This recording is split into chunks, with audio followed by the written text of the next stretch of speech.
Headwaters is brought to you by the Glacier National Park Conservancy. With wolves, they're always doing something you don't expect. That's a fun characteristic. Yes. Would you say you're like that at all? Yes. This is Dr. Diane Boyd, a biologist who has spent her life studying wolves in northwest Montana. Well, when you were younger, did you think you'd be here now? No. I had no idea. Mm-hmm. You know, I came out here in 79 for a 2-year study, and here I am. But it stole my heart. The North Fork stole my heart after being here and doing and living with the wolf researchers and the grizzly bear researchers shared a cabin. And I mean, my first week out there, I was helping him trap and radio color grizzly bears. This girl from Minneapolis, my God. I mean, how could you not fall in love with it? Riding in a truck up a dirt road, I'm thinking about all the people who have fallen under the spell of Glacier National Park. And I'm wondering if it'll capture me too. So I've been here since January, and it was my first winter. From Florida, that's quite a change. From Miami. Oh my God! Palm trees and good beaches. on you. Good on you. Yeah, my entire family was very nervous for me. Sure. They said, "You're gonna move to Montana. No one goes there right now." Mind my asking how old you are? I'm 24. I turned 24. I'm 23. I came to North Fork when I was 24. I know, yeah. I know. When I was reading your story, I was just so touched. And I had the same response. You don't move there. There's nobody there. We're worried about you. You're going to die. Yep. This landscape feels magical in the way that it pulls people in. But in Glacier's early years, rangers were intent on keeping some things out. And things have changed a lot, but it's still the same ecosystem. It still has all the same creatures. Just more people. Things have changed, and not just in the North Fork. History is, in some ways, a method of keeping track as the world bends itself into new shapes. The arc of history is long. It stretches too far to see in one lifetime. But some say to have faith, to trust that this long arc bends towards justice, that each twist towards injustice is countered, eventually, by a turn back toward justice. This episode is about two such bends in the arc of history, one more than a century past, and the other less than a lifetime ago.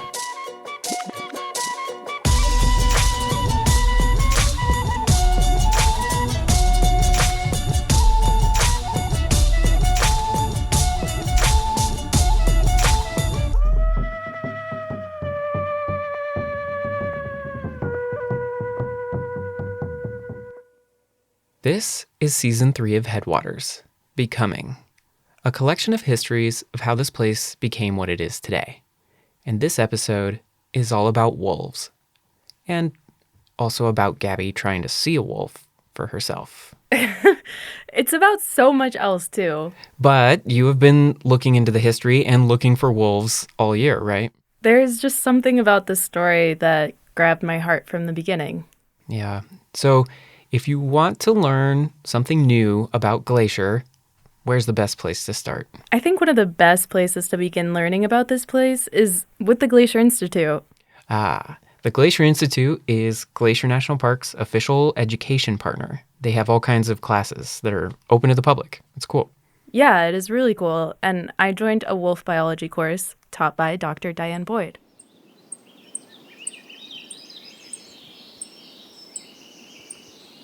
I'm awake before my alarm. It's 5 a.m. The birds are singing. It's spring in Glacier. I grab my bear spray and binoculars and get ready for a day I've been anticipating for a long time. Any questions before I begin? I just updated this last night, actually, so I got the most current information that I could find. Can everybody hear me? All right, we shall carry on. So I'm going to talk about 42 years of wolf recovery in Montana. And this is where I meet Diane, along with a dozen or so other people taking the class. I'm Diane Boyd. A little background on me, I came from Minnesota. Yeah, you betcha if you can't hear it. I'm like Fargo alive here. And I started working with wolves in 1977. I came out here and did a master's and a PhD through the University of Montana, but I've kind of stayed through the thread of wolf recovery in all of these years. In the classroom, Diane gave us a Wolf 101. My favorite thing that I learned is that wolves are highly social animals. They travel as a pack, they care for their young together, and they hunt together. But the part of the day I was looking forward to the most was the field trip. We'll meet back here where the buses are, I guess. In about 10 minutes, please use the toilet, gather your lunch. I ride with Diane, who has a big truck and a big dog named Benny, who hangs out in the back seat. We're headed to the North Fork, which is also where Diane lives, in an off-grid cabin. My favorite thing I'm doing this year is I have what I call the golden hour. And about a half an hour before sunset and a half hour after, I sit on my porch and I look to the west and I do nothing. And I get a little bit melancholy on my friends who have died or moved on or whatever, but well, love's lost, family, whatever. But it's all beautiful, and I feel so blessed, privileged to be able to be there. I get grizzlies in my yard and wolf tracks on the road. I got wolf scat in my driveway, and it just, I'm thankful. I'm pretty much at the end of everywhere, way beyond the mecca of Pole Bridge. I was kind of going through some articles from the 1970s, 1980s. Kind of a line that I remember was that you were going to the river and getting your own water and melting snow. I still do. You still I don't do. have a well at my cabin. I'll be hauling water today, actually, or tomorrow. Now from the river, there's artesian springs that come out about 2 miles from my cabin. The figure is my free gym membership. I don't know how many more years I can continue doing that. I'm almost 70, but I'm doing it. Diane is wearing a black baseball cap that says, "Follow your instincts," on the back. It's a message for everyone that follows her. She doesn't need the reminder. She's been following her own instincts and wolves for a long time. We just crossed over Coal Creek, and I remember how we used to go down to the river from here, ski down to the river, put on our chest waders in the middle of winter, get out skis, and then ski on the wolf tracks. And by the time we'd come back, the waders would be frozen solid. We have to break the ice off of them. But that spot, I just triggered that memory. Wow. I imagine that when I get old and get dementia, I won't remember people's who I saw yesterday or what I ate, but I'm going to remember all these wolf adventures. Don't you think? I do. And I don't doubt that she'll remember. I wonder if today will be one of those wolf adventures.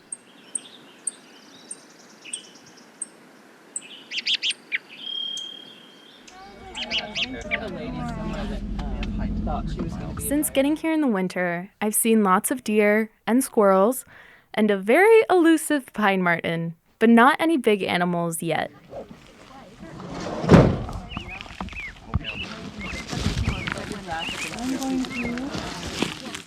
We huddle around the cars at the trailhead, and Diane tells us it's pretty rare to see a wolf, especially with a group of this size. So I know it's not likely, but I can't help but hope for a bit of magic. Gradual uphill, the last little quarter mile's flat, but otherwise it's a gradual uphill. And we're going to come to this beautiful old meadow, and there's this massive, huge tree in the middle. I believe it's a Doug fir. We'll sit under it for lunch, and it's really wonderful. Then we'll look out over there's a lake. We might see loons, we might see swans, we might see wolves. You never know. Okay. As we hike through the forest, she pokes her head into fallen trees and greets their inhabitants with a warm, "Hello!" And when you hike with any wildlife biologist, one thing they're always looking for is poop. But to be polite, they call it scat. Okay, we got some scat. Scat. Yep, that one's different, so... Glacier is home to over 70 species of mammals, ranging from the super tiny pygmy shrew to larger animals like coyotes, elk, bears, and wolves. So what we have here, I think, that's probably a coyote scat. It's full of deer hair. You know, you're not supposed to handle scats because they contain echinococcus, as I was telling you. My tapeworm is my favorite friend. But it could be a small wolf, I suppose, but it's probably a coyote. When you see a wolf scat, for sure you know. And this here... Wolves are larger than coyotes, and so are their poops. So are their scats. While coyotes weigh about 35 pounds, wolves weigh about 3 times as much. Diane, so this is one of your favorite hikes. I love this hike. It's short and sweet, and there's always rewards. What do you mean by rewards? Wildlife to be seen up at the top. Is this one that you used to do a lot when you were starting out around here? Yes, and I also used to hike in to trap wolves here. Diane started trapping wolves in the late 70s in order to radio collar and track them. And she describes the process they used to set these big metal traps, which grabs the animal's leg without hurting them. It is elaborate, and the key is disguising any human smell. When you boil them in alder bark, it smells like what's here, and then you always wear gloves. You kneel on a piece of cloth. The cloth sits in a box full of dirt. The traps are stored in a box full of dirt in the truck. There's all these precautions. They still know you're there. I mean, I would do everything. Despite taking so many precautions to disguise any human smell, wolves are often too smart and sneaky to be caught in the traps. I just feel that wolves are ultimately the smartest animal in the woods, and smarter than us sometimes. And I've had many a time where I've had a wolf trap perfectly disguised and been in the ground a while, and I'll come by and there'll be a fresh wolf scat like right here. It's like, no! And she points at the ground right in front of where the trap would have been. It was a cheeky wolf outsmarting Diane's trap and adding a scat to insult. So we're almost to the meadow now. Oh, bear! Okay. The trail leaves the forest, and we arrive in a beautiful open meadow, sloping down to a small lake. We find some ducks and a pair of loons, and we eat lunch under that massive tree. We get Diane to tell us more stories about chasing after wolves. But there's one thing missing. So I just got to tell y'all, this is, so when the wolves used to breed about 5 miles south of here, we would see wolf scat on this trail all the time. And I haven't seen it this year. I haven't seen it for a few years, but the wolves use this meadow a lot. Now they aren't apparently here, but nobody knows because they aren't collared. I think they've moved south. I knew the chances were slim, but I can't help feeling a bit let down. I would love to see a wolf myself. But because of their tense history with people, wolves are understandably secretive. So it isn't surprising that seeing one is so rare.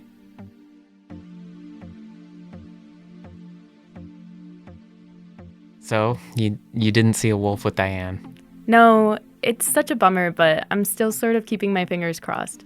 I'll cross my mind for you too.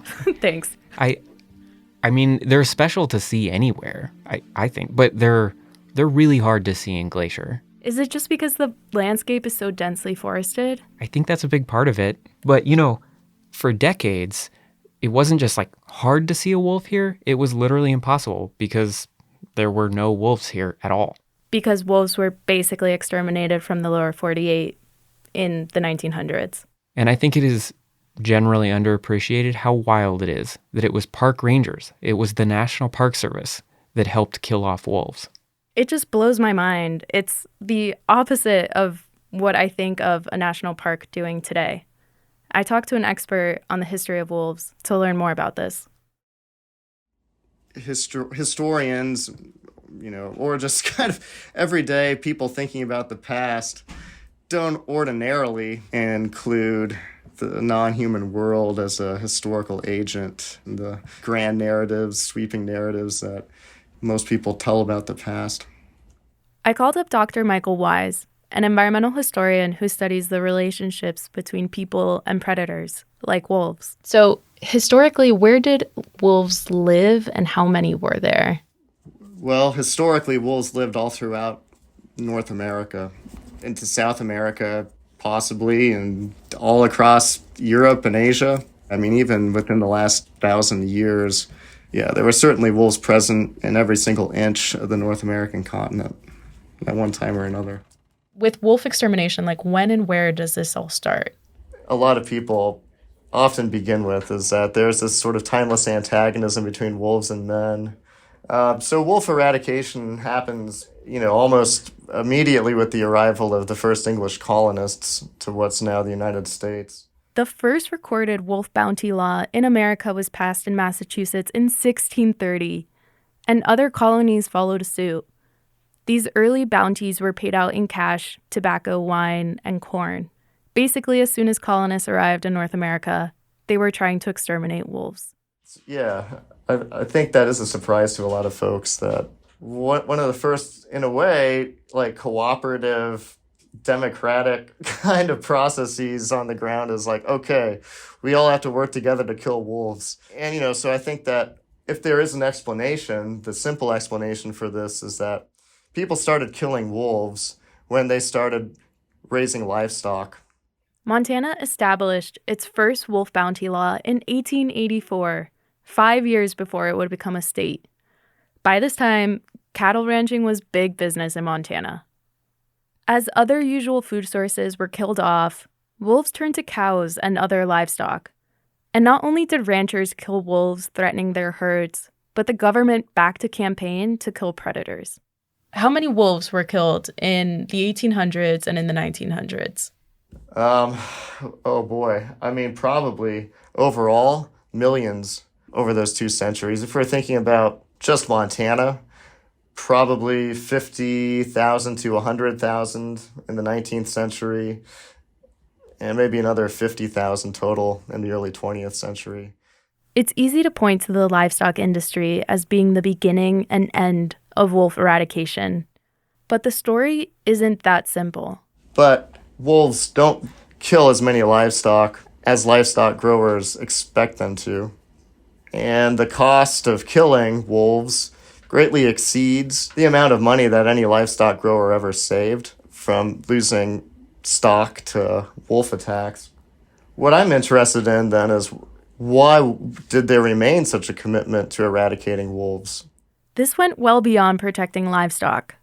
Federal land managers killed wolves too because they were invested in protecting prey animals like deer and elk, animals that people like to see and hunt. So economics is part of the story.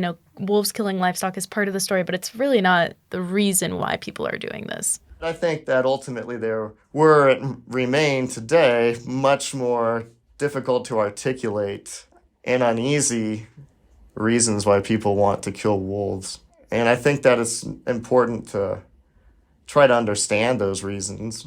Just for the same reason, I think it's really important too for us to articulate why we love wolves. Often, people killed wolves by lacing carcasses with a poison called strychnine. But many other animals, especially scavengers, came across the bait and died as well. Ultimately, though, killing wolves became a way to make a living. Professionals were called wolfers. While the bounties in the 1880s were only a couple of dollars, within a few decades, they were as high as $150. Adjusted for inflation, that's over $4,000 today.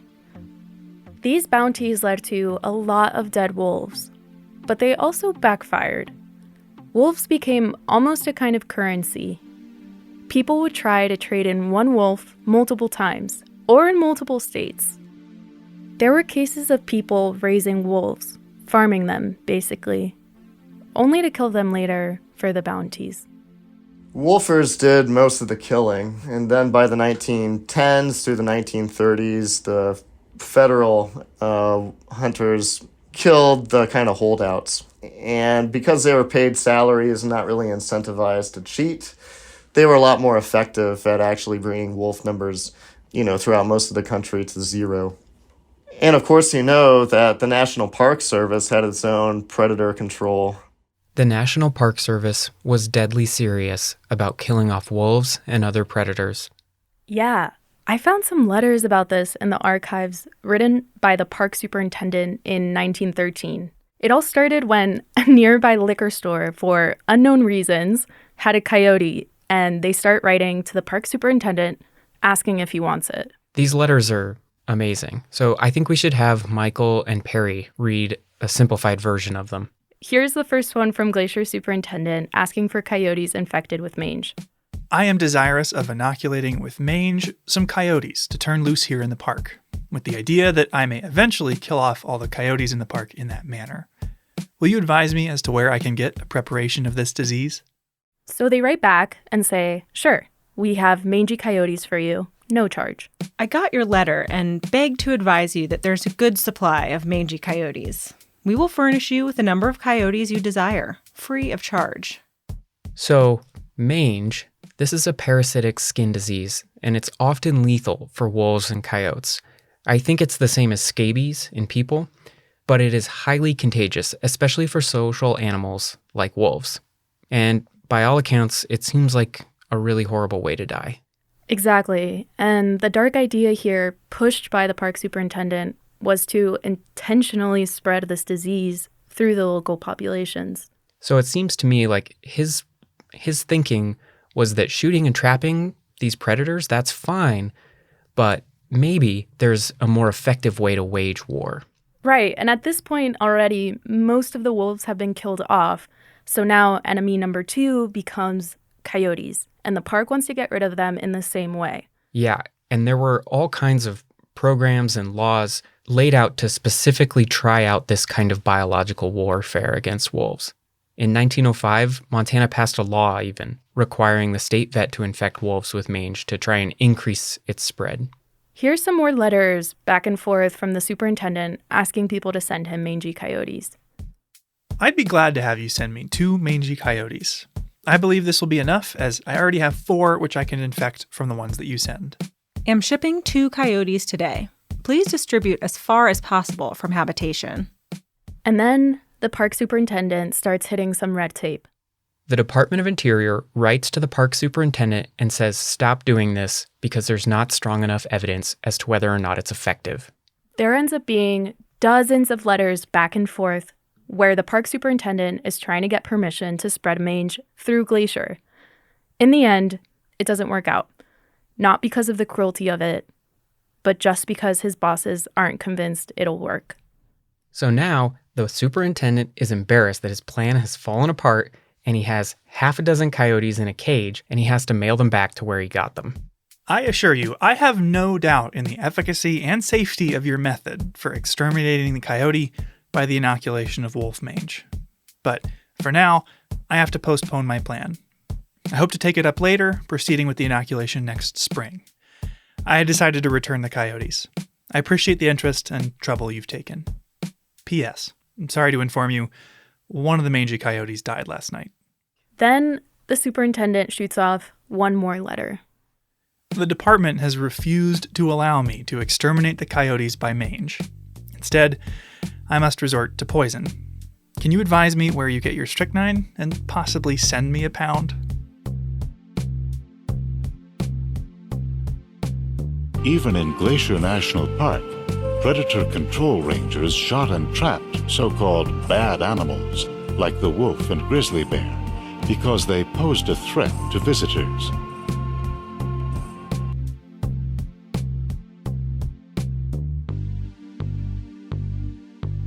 So the National Park Service has a different approach to wolves now.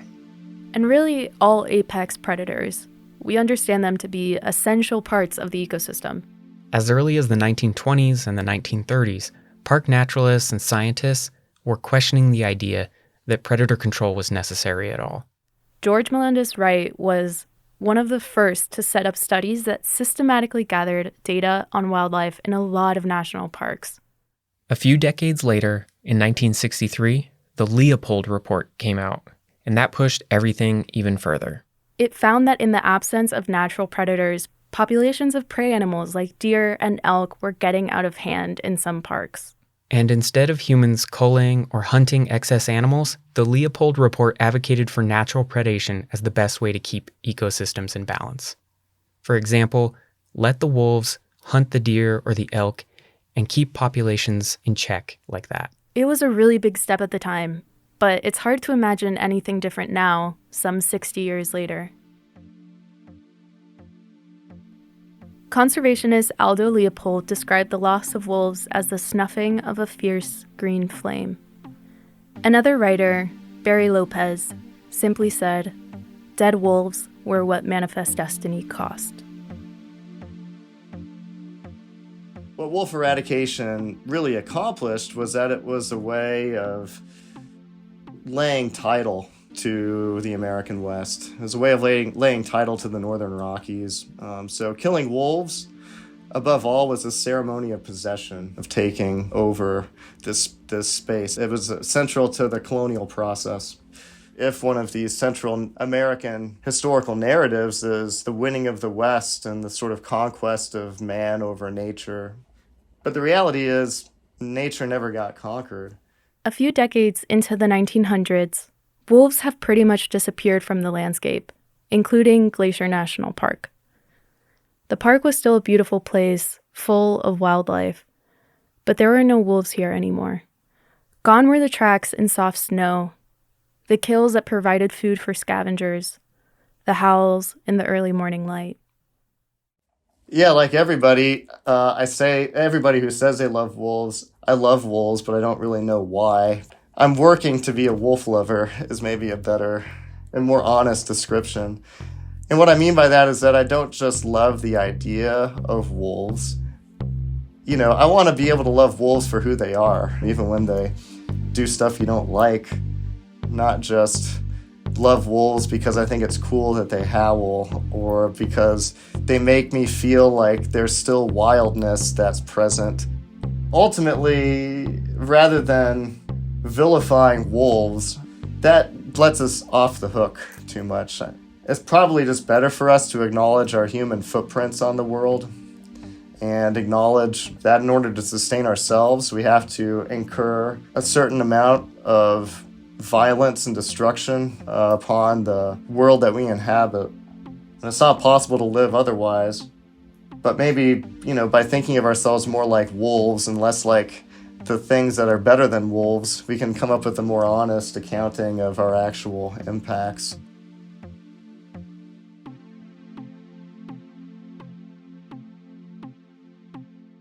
Wolves live in the old world, the new world. They live from the Arctic to the desert. They live in every biome. And I find it interesting that we, as a species, can't respect that. There's many parallels between wolves and humans in terms of the social structure. And sometimes I wonder if that bothers people. And that is part of the cultural misunderstanding, that we're too much alike.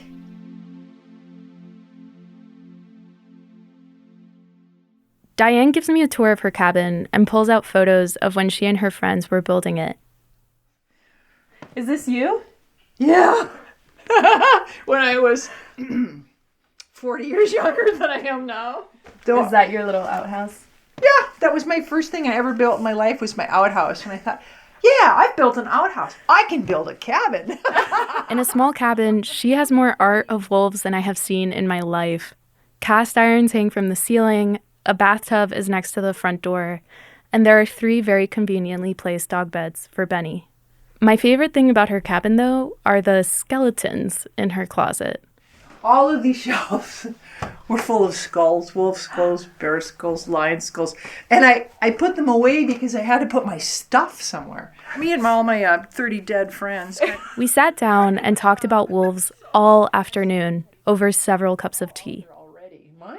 My role is to be in the middle and try and do what I can to promote their conservation through good science. That's how I feel. Sorry, I get all choked up. You spend so much time with them. I mean, a lot of years. Yeah. I'm not done yet either. But after studying them and talking to people about wolves and wolf policy for the last 40 years, Diane still wonders what exactly it is about wolves that brings this out in people. What made early park rangers want to wage biological warfare against them? So it's not just, it's kind of a pathological hatred. It goes way beyond any rational realm of dealing with the livestock depredation issue. They just killed everyone. So I think there's just a cultural fear. Just get rid of the wolves, get rid of the buffalo, get rid of the Indians. I just think clean out the West, make it safe for us white folks to bring in our domestic livestock and our families. Mm-hmm. It's a terrible paradigm. It's a terrible thing we've done. It's just a tragedy. But that's how it was. Those early rangers who shot and poisoned predators probably thought they were doing the right thing, trying to bend the arc of the universe in a better direction.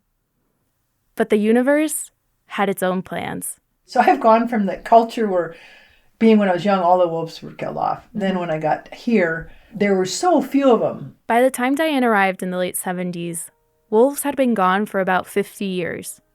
But something changed in 1979. A single, secretive wolf arrived. This was not a reintroduction. This was a natural recolonization. This wolf became known as Kishinina. When I came along in 79, we had one wolf that had made it down from Canada. Kishinina. Yes, Yeah. Kishinina. And we put a radio collar on her. Yeah. And that was kind of my beginnings. We caught her in April 4th, 1979. Put a radio collar on her just north of Glacier Park. She had to walk from quite a ways. And I'm betting the wolves were killed out of Banff, Waterton, all of that area. I'm betting she came from probably Jasper, which is quite a long hike down here by foot, without having been killed en route. She successfully traversed that gauntlet without being seen or eaten poison. It was pretty amazing. She was amazing from the start. She was. She beat all the odds. I know. Despite a century of persecution, despite all the killing, one wolf was able to bend history. But she was really different wolf than on the other wolves in terms of being afraid. And not afraid, but smart and cautious. Clever and cautious. And that's why she lived. So she kind of was the first. And then she eventually ended up tiptoeing down into the park a little bit. She eventually found a mate. And Jerry DeSanto and Steve Fry of Glacier Park, historical rangers, found tracks in 1981 of a female wolf in heat, which I'm sure was Kishinina, with a three-toed male who is missing one toe. And actually, I have a plaster cast of his track upstairs. And that spring, a female wolf den right near where we had caught Kishinina. The male died right away in June, and so she had to raise these 7 pups by herself. I didn't think she'd be able to do it. And you know, if you ever raised a puppy, they're constant care, and thinking about having 7 little fuzzy meatballs running around that they're looking at all kinds of dangers every day. And you have to leave them to go hunt. There's nobody to babysit them. They all survived. It was a miracle. It was just magical. So These 8 wolves became Glacier's dream team, and soon enough, one of those pups became a star player, a breeding female named Phyllis. So now we've got 2 breedings, and just in Canada, but these wolves came down into Kintla Lake in the northwest corner of the park quite a bit, and eventually they moved down into the park. In 86, Phyllis denned in the park. First time documented wolves breeding in the park in 50 years. That was 1986. We started calling them the Magic Pack because it was magical that they had survived. It's magic that they were there. It was kind of magic that they just showed up and claimed their territory and stayed. I love that they're called the Magic Pack. I think that is such a great name for what they represent. Mm-hmm. But what do they mean to wolf recolonization in Montana and Glacier? I mean, they are this like hopeful story to me. Yes. But what was that like in that moment? It was amazing, and especially when they moved south into the park, and that's where they started denning. They denned there that year and the next year and almost every year since. And out of that, from that pack, budded many dispersers, and more wolves made that hike down from Canada. And suddenly we had packs all over. They were the source. They were the beginning, the springboard, say, that launched recovery. I mean, I never in my deepest dreams would have fathomed that it would be this successful. So that's amazing to me, still is. Mm-hmm. It excites me just as much as seeing them out there. Was there a moment when you realized they were kind of here for good? When we started going from 1 pack to 4 packs and then 2 more in Canada, and then pretty soon we're monitoring 7 packs, it's like, this thing's catching on. This is a lot more than 1 wolf. Yeah, and then they kept going further and further, and then they'd find other wolves in these distant places. Mm. It's like, yeah, now we're here to stay. Mm. Yeah. Mm. What do you see coming? The future for wolves? Yeah. If we will tolerate them, they will always be here. It's strictly about us. They live in Saudi Arabia. They live in the Canadian Arctic. Only thing that stops them is humans. It's just really simple. So do you think our relationship with wolves will change? I was kind of hoping to change in my lifetime, but it hasn't. So that's been really disappointing. That's the hardest thing. Yeah. Wolves are survivors. I don't know about us.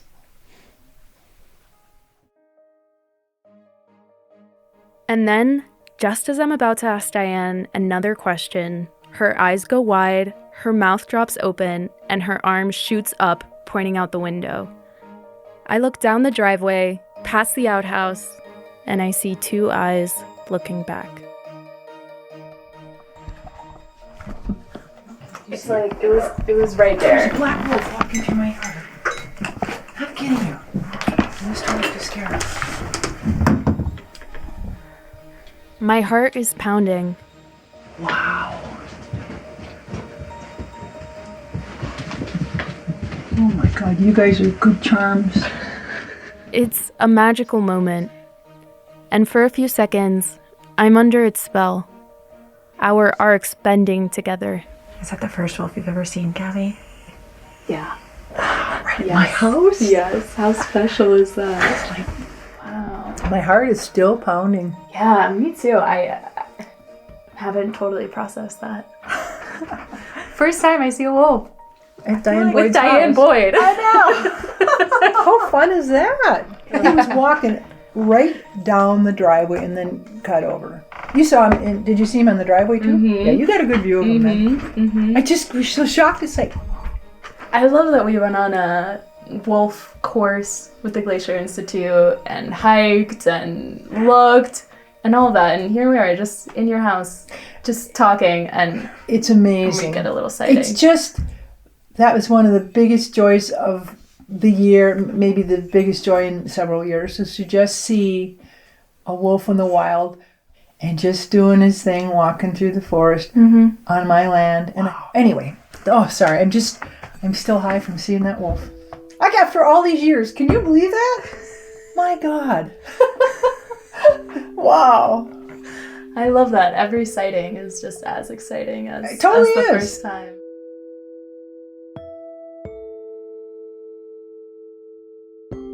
It's tempting to credit fate for seeing it here, of all places, with Diane, of all people. But I suppose I'll never know what brought it here, what arc it's on that crossed with my own.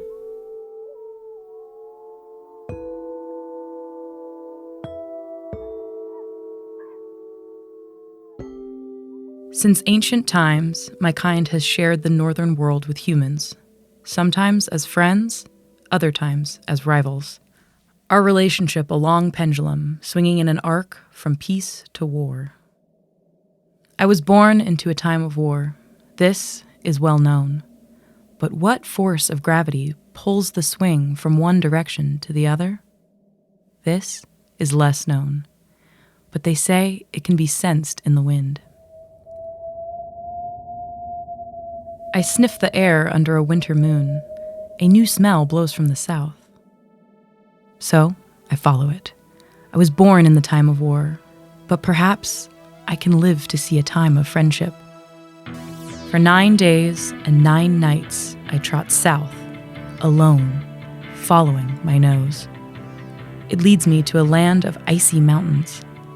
At night, I howl below glaciers, and only my echo calls back. I am alone here, except for the humans.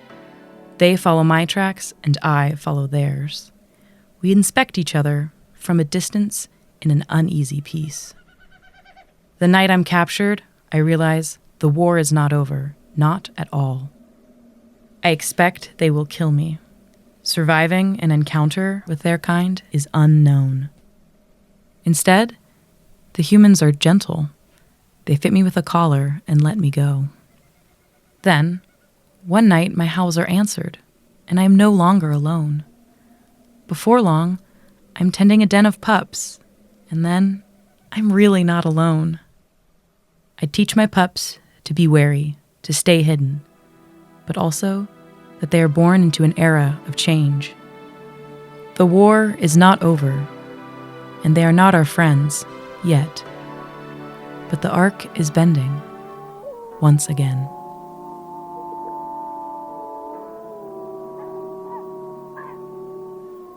Headwaters is a production of Glacier National Park with support from our partner, the Glacier National Park Conservancy. This season of Headwaters was made by me, Daniel Lombardi, along with Perry Sassnett, Michael Feist, and Gaby Eseverri. Frank Wallen wrote and performed our music. Eric Carlson created this season's cover art. Special thanks this episode to Emma Hilliard and Eric Gooden, and of course, Laura Funk. We couldn't have made this episode without Dr. Diane Boyd and Dr. Michael Wise. Thank you to all the wolves. And also a special shout out to the Glacier Institute, the park's official education partner. Check them out at glacierinstitute.org. This season also depended on a lot of hard work from Darren Lewis and Lacy Kowalski. And we always depend on help and support from Melissa Slottick, Sierra Mandelko, Brent Rowley, and the whole team at the Glacier National Park Archives. I also want to shout out the Conservancy's virtual book club. We got a lot of great ideas from them. Thanks for listening. So, Andrew, Headwaters couldn't happen without the Glacier National Park Conservancy. But you guys also support so many other amazing projects in the park. Yeah, one we're excited about that's coming up this summer is the Nocturnal Pollinator BioBlitz. What's a nocturnal pollinator? A nocturnal pollinator is like a moth or something, an insect that pollinates plants at night. So we know how important pollinators are and a lot of the concerns that scientists have about the loss of pollinators. But the nocturnal pollinators in Glacier are not super well understood. So next summer, there's going to be 3 nights where people will be out observing pollinators, and we're going to try to get as big a list as possible of all these pollinators so we can understand how they're affected by climate change and changes in the night sky and can help direct policy here in Glacier National Park. Sounds like something worth staying up for. Absolutely. And if people want to learn more, they can check out our website. It's really easy to remember. You just go to glacier.org. Thanks, Andrew. You're welcome.